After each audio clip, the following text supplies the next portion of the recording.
Turning to the United States, where an environmental disaster of astronomical proportions is still unfolding. Over 200,000 gallons of crude oil continue to pour out into the Gulf of Mexico.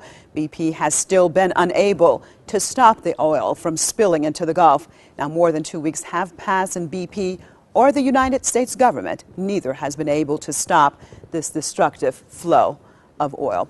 Well, I'd like to welcome my first guest to this program, turning to Washington, senior editor of Executive Intelligence Review magazine, Jeff Steinberg. Jeff, thanks so much for being with us.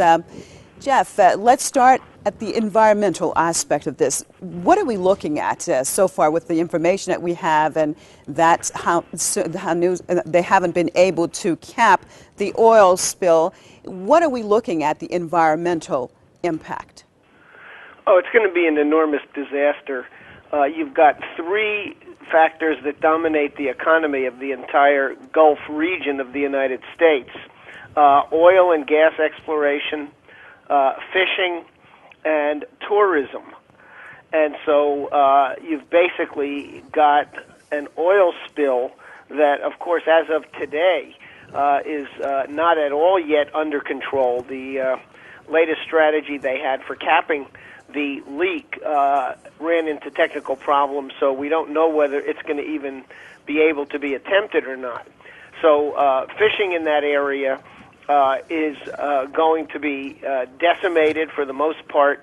There's a temporary ban on fishing, so a whole industry is going to be wiped out. The entire ecosystem of that area is going to be devastated, and I don't think we even have an assessment of that yet. And thirdly, tourism, which is a dominant factor from Louisiana all the way across the southern Gulf Coast into Florida, and probably even extending somewhat up the Atlantic coast into the Carolinas, may be devastated as the result of this. Okay, let me turn to London and welcome the next guest to this part of the program from Campaign Against Climate Change, Mr. Philip Thornhill. Thanks so much for being with us. Now, in your perspective, why has it taken so long? I mean, still nothing has really been done to stop the leak. What's your take on that? That's really a technical question about stopping the leak. From our point of view, the huge irony here is that there are really powerful reasons anyway why we shouldn't be drilling for oil and burning fossil fuels, because essentially all of us around the world are steadily, slowly but surely, essentially committing global suicide through the burning of fossil fuels like oil and coal. So we should be really moving away from that anyway. And when they are causing immediate environmental disasters like this, it only brings it home, even more surely that this is something that we shouldn't be doing anyway. Okay, now, Jeff, I want to look at the government's responsibility with this, because there were many different laws that were implemented, of course, after the Alaska Valdez accident, and even under the Interior Minister, current Interior Minister, Secretary Salazar, Ken Salazar, President Obama's Interior Secretary. When BP was going into this project in the Gulf, they did not have to submit so many of the environmental requirements that usually companies would have to, basically exempt, because they said it was a very, very low possibility of any type of environmental impact or oil leaks. Do you think that ultimately then that the government is responsible for allowing this to happen? Well, I would say that there are many levels of responsibility for this. Clearly, there were lax enforcement by the relevant agencies, and I think that unfortunately the Obama administration has been one of the more extreme cases where they're willing to bend the rules, bend the Constitution, where they think that there's a political or financial benefit to be derived from it. And of course, President Obama shocked a lot of his own supporters back a few months ago when he announced that the administration would support oil and gas drilling. off of the coasts of the United States, ostensibly around the idea that we're going to move towards greater energy independence. I agree with our friend in London that we really ought to be moving away from this degree of reliance on gas and oil, on fossil fuel.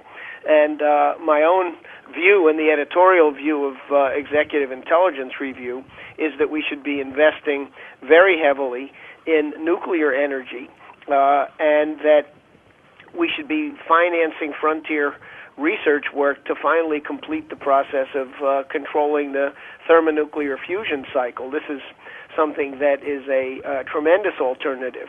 I should say that not only were the regulations bent and treated very laxly, but the president made a big political show of going down to the area where the fire and the leak is taking place, and made a false claim that British Petroleum will be responsible for covering all of the costs, when in fact there is a legal cap of $75 million on aspects of what BP is going to have to pay. So this is going to be an issue that is going to blow up on American taxpayers at a very bad moment as well. Now, Philip, do you think that perhaps the United States can use then this moment to go away from actually oil drilling, as you said? Do you think that this could be used or will be used to search for or look for alternative forms of energy? Well, there's another big irony here, because, you know, logically you would think that it should be, that it should add to, you know, it should be fuel to the argument to do that. But the irony is that, again, due to the sort of dysfunctionality of the American political system at the moment, Obama's climate bill is the only way that he's been able to get it through the Congress is by essentially bribing Republicans by offering them offshore drilling. So curiously, this might have the reverse effect, that it will prevent the president's climate legislation going through, because you know that deal will no longer work. And you know, and that is a factor that deeply, it really shows up the dysfunctionality of American politics, where the fossil fuel industries, frankly, have far too much influence. And Jeff, I'll give you a take on the same question. Where do you see it going from here? Do you think that it's possible that the U.S. will go for alternative means, or will the oil companies, the big oil companies, still have enough leverage on the government to push it to continue to have the continued drilling?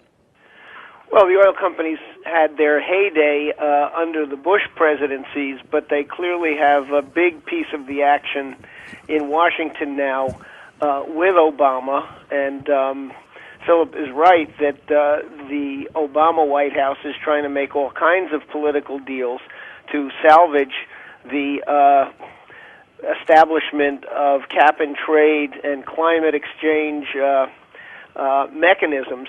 Frankly, I see that in itself as a dangerous effort to create another very big financial bubble. Okay, Obama, Jeff, I am so sorry to interrupt you. Jeff, I'm sorry to interrupt you, but we are out of time.